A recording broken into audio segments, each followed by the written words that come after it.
Hello and welcome to the presentation of our paper Social Affordances and Ethical Challenges in Mediated Collaborative Platforms. The presenters are Peter Vistisen and Tessa Jensen, Aalborg University, Denmark. And we have chosen to use three platforms, that was Zoom and Teams and Discord, for our analysis of the social affordances and the ethical challenges presented by these platforms.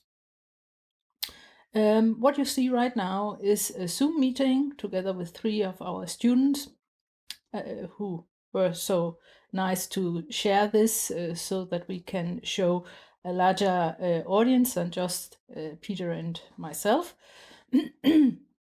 And the problem with Zoom, or not the problem, but the main focus for Zoom is to have a video conference call. And while in the call, you can make breakout rooms for smaller groups, but that's about it. Zoom focuses solely on the video, on the pictures, and then the content itself in the form of a screen share where you can share your slides. And that's one of the main reasons why we ended up using Janet Morey's 4 affordances of the digital medium. Because basically, what this tells us is that this encyclopedic kind of affordance here basically fails for Zoom, as Tessa tells, that it doesn't have this memory of the conversation, this memory of the community happening here. It is an sort of very tentative medium. And in this kind of way, the other aspects of interaction, the procedural, the spatial, and the participatory affordances, are actually inhibited by the mere fact that this all disappears when we press the red button and leave. And right now, something has happened in the chat, and I, as a presenter, can't see what's going on because it's full screen. Also, one of the students has an emoji reaction. I can't see that. And you might be in full screen, as I can see in the chat here. Like Christian comments that Zoom automatically puts you into full screen, so expanding the spatial affordance to its maximum capacity, and thus making it really hard to figure out where should I then have my chat window. Could try to send you a yes, a thumbs up here. So let's move on to Løstrup's ontological ethics in relation to Zoom. Løstrup talks about the sovereign expressions of life, like trust, recognition, mercy, openness of speech, non-violence. The recognition of the other means seeing, recognizing, acknowledging the other. In our case, that would be the students. And this recognition is a meeting between two people, the teacher and the students, or the students with each others. And despite the possibility to actually see each other, like you can see it on the screen right now, there are 5 people. You can't really look at them. You can't make eye contact. You can't see how they feel. They can make small emojis, but especially when doing this kind of screen share, I, as a presenter, am not able to actually see what is going on with the students. If I want to look at the students or make it seem as if I look at the students, I would watch a small green dot at the top of my screen. Honnet's structure of relations of recognition has 3 parts. It's the mutual, the emotional support, which means friendship and love, the cognitive respect, which is legalities, like everybody is has the right to free speech, as an example, and social esteem, that again is a recognition of you as a person. And again, when we look at how Zoom works, we have the social esteem, at least the possibility for it, and the cognitive respect. Everybody can take a stand, everybody can talk about the things going on and react to it. But having a real relationship with the students is very difficult. And that actually is why we in the paper don't just sort of stick with Janet Murray's very medium-specific affordances, but also go into depth with Jenny Davis's social affordance theory, because it fixates on many of the structural things about recognition that Hannah originally talked about. For example, talking about how would a medium discourage you or allow you or actually maybe even demand you to do something. And just through the mere way the interface and the sort of interaction between the user and system and users within the system are actually mediated by the system. I see here a meeting on Microsoft Teams here in a channel for our students, and I'll try to join Tessa's meeting now. Well, they here we have once again they don't have an invite, but they have a physical spatial affordance for a room they have to join here, a meeting they have to find, and a potentially long chat log.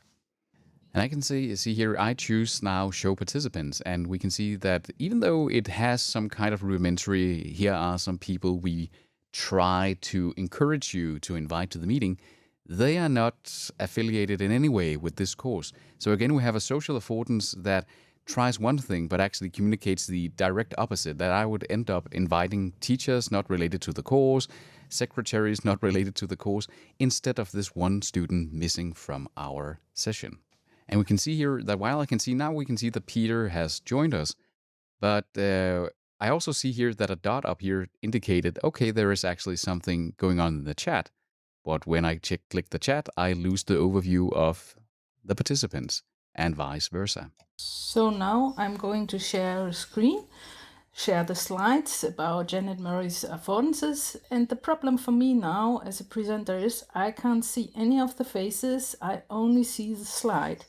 So if anyone wants to interact with me, they have to do that by speaking up, and none of the other kinds of interaction which Teams provide, like a thumbs up, is seen by me as the presenter. You can hear us, and you could probably see a small thumbs up jumping up on your screen, maybe. But that was probably the only thing, and maybe a minor clap there. Can't you see them? Christian is clapping. And there we have one of the things again in Janet Murray's four affordances here, that you have the video call and you have the slide sharing, you have all the features that we just had before. But again, now we actually have a spatial affordance which is completely sort of taking over from Teams, because you're using a piece of software which just uses full screen mode. So even though all of these procedural affordances enabling us to do small things like sending you a heart and a clap and stuff like that, they don't in any way reach you, and thus you cannot see where you are in relation to us as participants to this lecture that you're actually trying to give and trying to promote some reactions from us, the audience. So given the affordances, you can say that the problem with Zoom and Teams are the limited possibilities to actually recognize students, to see them, not only see them as pictures, but to recognize their emotions, to recognize their interactions with you or their possibility for interaction. And to build a community and not just a workspace, because this is a workspace and not much else. Even if you have got a lot of different possibilities to use apps and stuff like that, you still have a workplace. One of the places you see this is actually through the social affordance of how you label what we're doing right now. You cannot call to a lecture or to a hangout. You can only call what you're doing here a meeting. You're creating a meeting, and within that, you can try to frame a social frame of reference for how would you recognize the participants. But unlike Zoom, where you can easily call the things different things, you can say, okay, this is actually not a meeting. This is a quiz show, or in any other way. Here, you're hosting a meeting, and the meeting can have a name.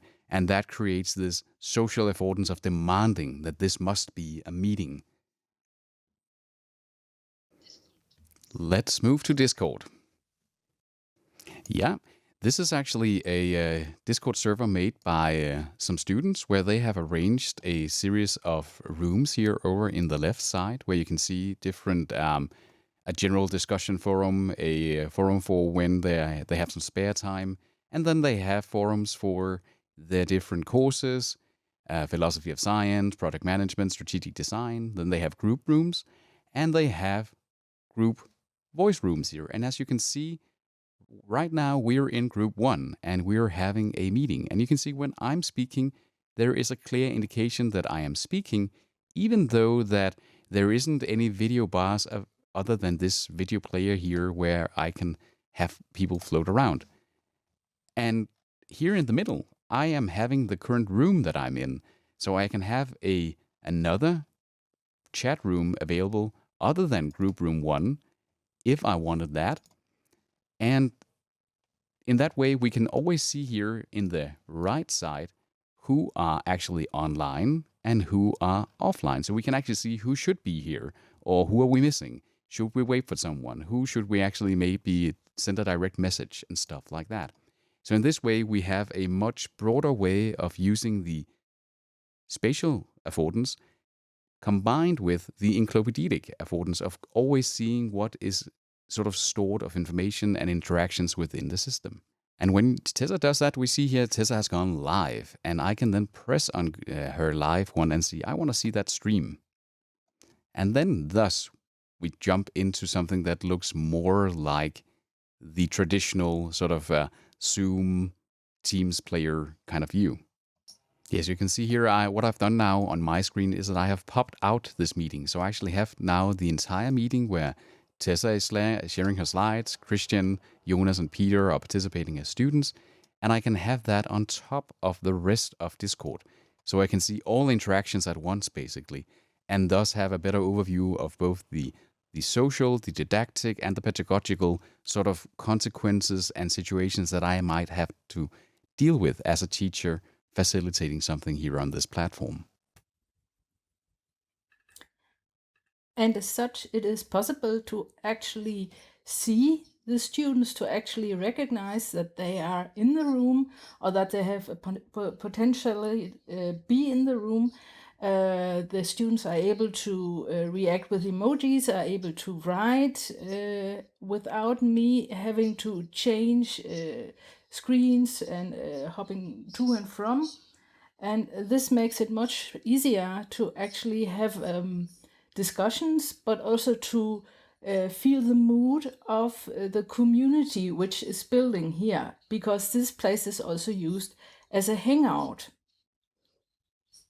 Absolutely, and you can see, given that it has been used for gaming and other kinds of community building, it also has other social affordances. Instead of demanding, in sort of Davis's word, here we see one that more encourages different ways. There are specific things that you probably should do to do it in the correct way, but you can combine these affordances in multiple ways.